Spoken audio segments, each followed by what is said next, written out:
Hi guys, so welcome back to my YouTube channel. So, today's video ay magluluto tayo ng sweet and sour pork dahil gusto ng amo ko magluto ako.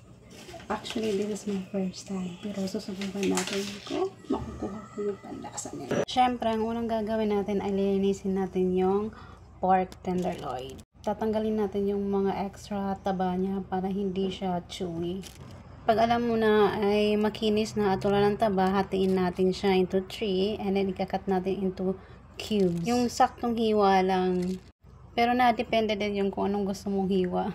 So, tapos na tayo maghiwa at lagyan na natin siya ng mga pampalasa. Ang pampalasa ko lang dyan ay yung soy sauce, cornstarch, egg at white pepper and salt. Bago makalimutan, naglagay din pala ako ng baking soda.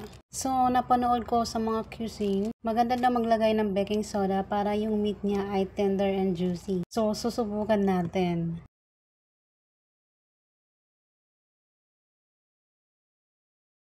As long as makikita mo na yung textures na nawala na namumuo, okay na yan. Then, after nun, pagka-mix mo, i-marinate ko siya in 1 hour. So, habang minamarinate ko, ilalagay natin to sa loob ng ref. So, pagkatapos nun, i-fast forward na natin. So, today's a video, nag-prepare na tayo ng flour. So, didip natin yung meat natin dito. Ito natin to ng more than 30 minutes or yeah, it's enough. So, this is the pictures. So, ang gagawin natin, isa-isahin natin. Isa-isa. Next na gagawin natin, i-coat natin sa flour yung meat natin, isa-isa. Natin tanggalin yung mga excess flour.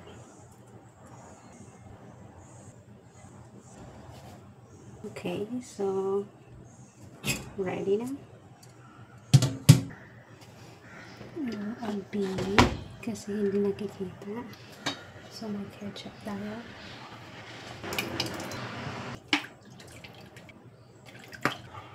May sugar. Pinamibit ang sugar.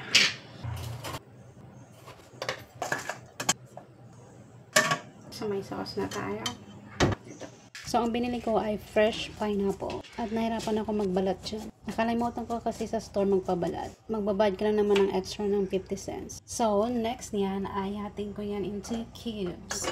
Kagaya ng karne ko. So, syempre, sa sweet and sour, meron tayo rin green bell pepper and red bell pepper. Para makulay ang ating sweet and sour. Syempre, ang sweet and sour natin, di mawawala ang ating green bell pepper and red bell pepper.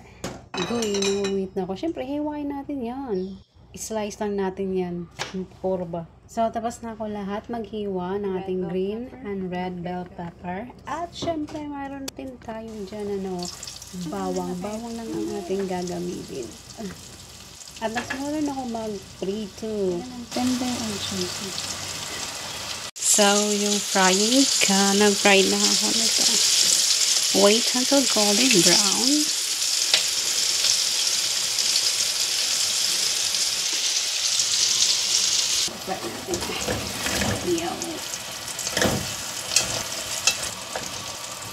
So, ngayon nagsisimula ako mag-prito ng pork.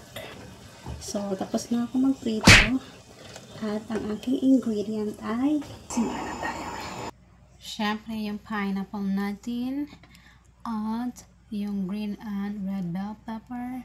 At siyempre, dadagdag natin yung cucumber.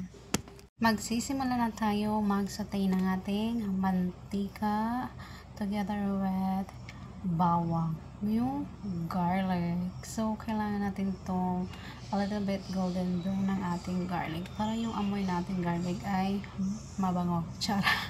Pag alam mo na golden brown na yung bawang, ilalagay na natin yung mga green bell pepper and red bell pepper. Din siya ihalo. Saglit lang naman to, hindi naman to natin luto at lutong-luto talaga yung overcooked.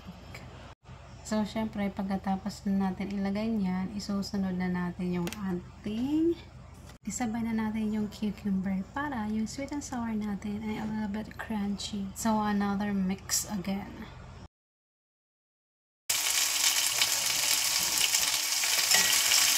At isabay na natin yung sauce na tinimpla natin. So, yung sauce ko dyan ay namit ko ketchup at apple cider vinegar, salt, at sugar. So, next ay imimix natin ulit until na mahalo mabuti yung sauce natin sa ating mga gulay. Sa ating ingredient, until yung konting boil lang yung ketchup at maluto siya. So, pwede na siya at ilalagay na natin yung ating pork. Siyempre, dahan-dahan ko lang siya paglagay para mahalo at makot lahat ng pork natin sa ating sauce. Kasi yung sauce naman natin hindi ganun kalami, yung sakto lang talaga siya. Kasi yung sweet and sour natin ay hindi siya mag-gravy. So, halo lang natin ng mabuti.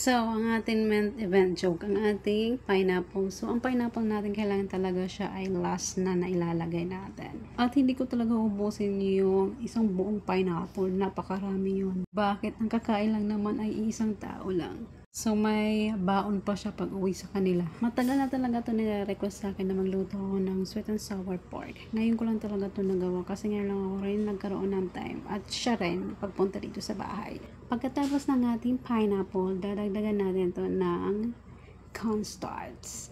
1 cup of water. So, pwede na yan. After ma-boil lang siya, maluto lang yung cornstarch, at alam mo na yung baga malapot na ng konti. So, okay na yan, is-serve. So, 3 to 4 minutes. So, okay na yan. So, serve na. So, thank you guys for watching. Sana nag-enjoy kayo sa aking video sa ating sweet and sour pork. So, totoo ang haba nito. So, ikakat natin to na yung pagluluto ng pork lang. Ang dami ko sinabi na sa totoo lang nag-enjoy ako magluto pag sinabi ng amo ko, OMG, you have to try to cook this dish. At syempre ako, Gina J ako kasi para may pang-upload ako sa aking YouTube. Sabi ko, okay, you have to buy me an ingredient then I cook it. So, next naman ay gagawin ko ay Indian shrimp. Na shrimp spicy. So, see you to my next video. Bye, guys.